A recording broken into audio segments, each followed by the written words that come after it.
My name is Eric Johnson, and I am a linguist. I've lived in Wanshan for more than a decade now. I've been researching the Zhuang languages of Wanshan, specifically the Nong dialect of southern Zhuang here. The Zhuang culture, like all traditional cultures, is very connected to the environment. The Zhuang people typically live near water at the bottom of the mountain valleys, and their agriculture and entire lifestyle is very connected with the natural environment. Wanshan Prefecture has quite a variety of environments, from high mountains down to very low altitude valleys, tropical valleys. We're on the Tropic of Cancer, so some areas are very tropical, other areas are temperate.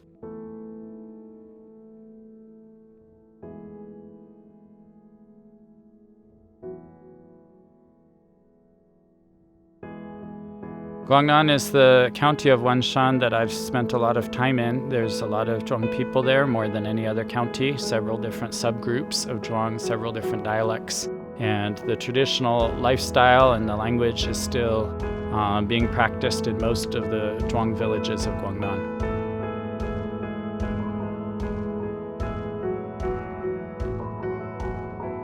So I've spent a lot of time in Wanshan. I enjoy the area. It's a beautiful area, and the people are very friendly and welcoming. I think the best way for an outsider like me to learn more about Zhuang culture is to be able to be here for the long term and see how the people live, and also the direction that the culture is taking in terms of its development and its language use.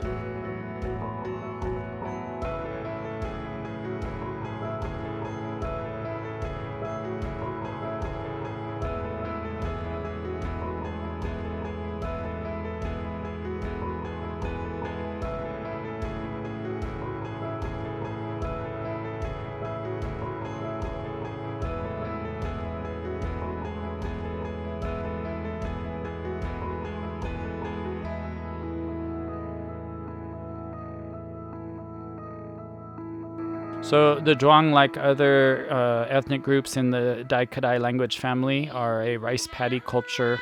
They traditionally have relied upon the fragrant rice and sticky rice grown in water-filled paddies, usually down near water supply, but also up high on the mountains, where they have used very creative ways to channel water into their paddies.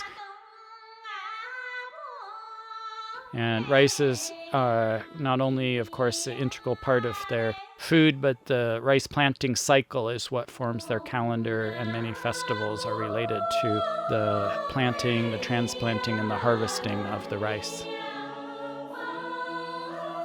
The traditional Zhuang diet that most rural Zhuang still follow today includes not only rice, but also a lot of local fruits, bananas, thumb bananas, many tuber crops. The symbols used in the Po Ya songbook reflect this. There are some about baskets used for rice harvest. There are some about banana trees.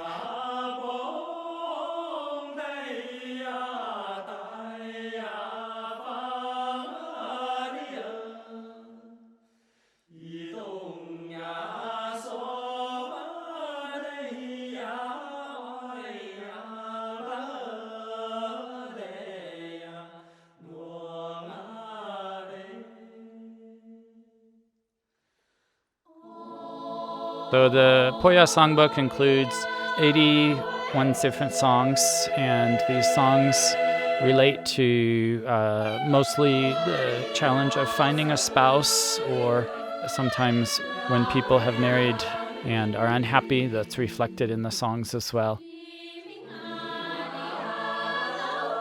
So some Zhuang songs are made on the spur of the moment. They're composed spontaneously. Others are passed on from generation to generation.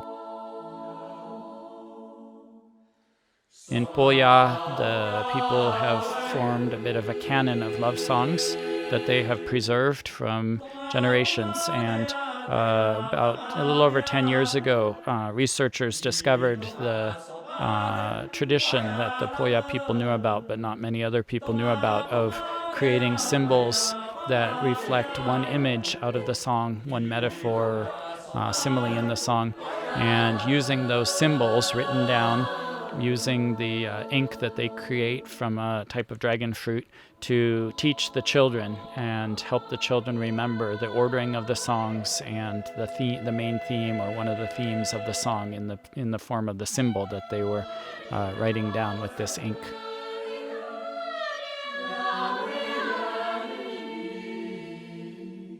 Starting in the 1950s and then more actively in the 80s and 90s, the government has promoted a phonetic script. At this point, it's purely Latin character-based script. And some of these have had some success, but for the most part, most of the Zhuang people do not read or write Zhuang. Many of them can read or write in Chinese.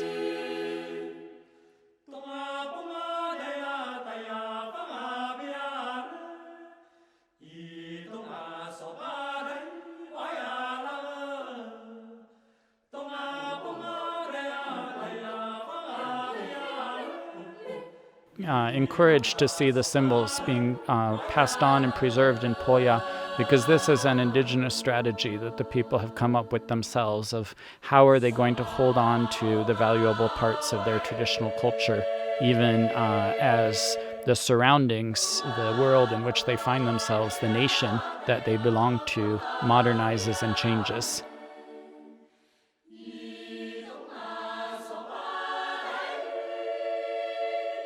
In order for the Zhuang and other minority people groups like the Zhuang to hold on to their language and culture as the world changes, they will need to continue to develop strategies, especially ways of writing and recording the oral culture and the intangible cultural heritage like the Poya people have.